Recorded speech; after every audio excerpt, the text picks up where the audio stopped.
Alors, nous allons commencer par parler des modes. Il en existe quatre modes personnels. On commence par l'indicatif qui est utilisé pour des faits réels ou dont on est sûr qu'ils vont se réaliser. Par exemple, nous les aiderons, c'est du futur, même si ça n'a pas encore eu lieu, on est sûr, en tout cas celui qui parle est sûr que ça va se passer. Le deuxième mode, c'est le subjonctif, utilisé pour des faits possibles ou souhaités. Par exemple, il faut qu'on les aide. Dans ce cas-là, l'événement n'a pas encore eu lieu, c'est un souhait en tout cas.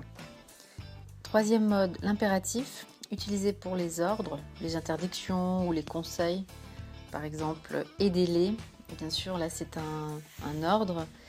Et vous avez remarqué ici que le sujet n'est pas exprimé. Et enfin, dernier mode personnel, c'est le conditionnel, utilisé donc vraiment comme un mode. Donc ça exprime une hypothèse. Exemple, nous les aiderions s'ils le demandaient, donc pour des hypothèses.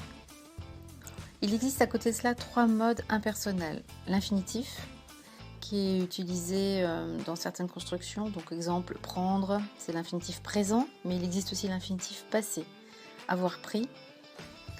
Deuxième mode impersonnel, le participe. Là encore, deux temps sont à distinguer, le participe présent avec prenant par exemple, ou le participe passé, ayant pris. Et enfin, dernier mode, c'est le mode impersonnel, le gérondif. Il suffit de rajouter en plus participe présent, ça va donner en prenant, participe gérondif présent, et en ayant pris, gérondif passé. Concernant les temps maintenant. Alors pour les temps, on distingue des temps simples et les temps composés. Les temps simples, il y en a 4, le présent, le futur, l'imparfait, le passé simple, et à chaque temps simple correspond un temps composé. Les temps composés, ce sont des verbes composés de deux formes verbales, c'est-à-dire l'auxiliaire et le participe passé. Et pour trouver le temps composé qui correspond au temps simple, il suffit d'observer le temps de l'auxiliaire. Et pour chaque temps composé, l'auxiliaire est au même temps que le temps simple correspondant.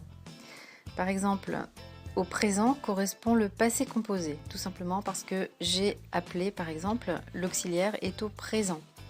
Au futur simple correspond le futur antérieur, tout simplement parce que l'auxiliaire est au futur simple. Par exemple, il viendra, ça va donner il sera venu au futur antérieur. À l'imparfait, le temps composé correspondant sera le plus que parfait puisque l'auxiliaire est à l'imparfait. L'équivalent de j'appelais au temps composé, ce sera j'avais appelé. Et enfin le passé simple correspond au passé simple, c'est le passé antérieur. L'auxiliaire est là aussi au passé simple. Il vint, ça va donner il fut venu. Un verbe est à la voix active quand son sujet est l'être ou la chose qui est à l'origine de l'action exprimée par le verbe. C'est-à-dire qu'on dit souvent que c'est le sujet qui fait l'action. Par exemple, le chat mange la souris, c'est bien le chat qui mange la souris. Et donc le verbe manger, il est à la voix active. Un verbe est à la voix passive quand le sujet subit l'action exprimée par le verbe. Exemple, la souris est mangée par le chat, ce n'est pas la souris qui mange, mais c'est le chat. Or, le chat ici, il est en fonction de complément d'agent. Et bien sûr, pour pouvoir transformer un verbe passif en verbe actif, ou inversement, un verbe actif en verbe passif, il faut que celui-ci ait un complément d'objet direct, sinon ce n'est pas possible. Les verbes passifs se conjuguent avec l'auxiliaire être et le participe passé du verbe. Par exemple, il appelle, c'est la voix active, ça va donner il est appelé à la voix passive. Concernant les verbes à la voix pronominale, ils se conjuguent avec un pronom personnel réfléchi de la même personne que le sujet. Par exemple, je ne me doutais pas que vous vous connaissiez. Le verbe se douter, le pronom personnel se, va se conjuguer à la même personne que le sujet. Et au temps composé, les verbes pronominaux se conjuguent tous avec l'auxiliaire être. Enfin, qu'est-ce que c'est qu'un verbe à la voix impersonnelle ou à la forme impersonnelle? Tout simplement, c'est qu'il a pour sujet le pronom personnel indéterminé il, et ce il ne représente personne. Par exemple, il fait chaud, il pleut, il neige.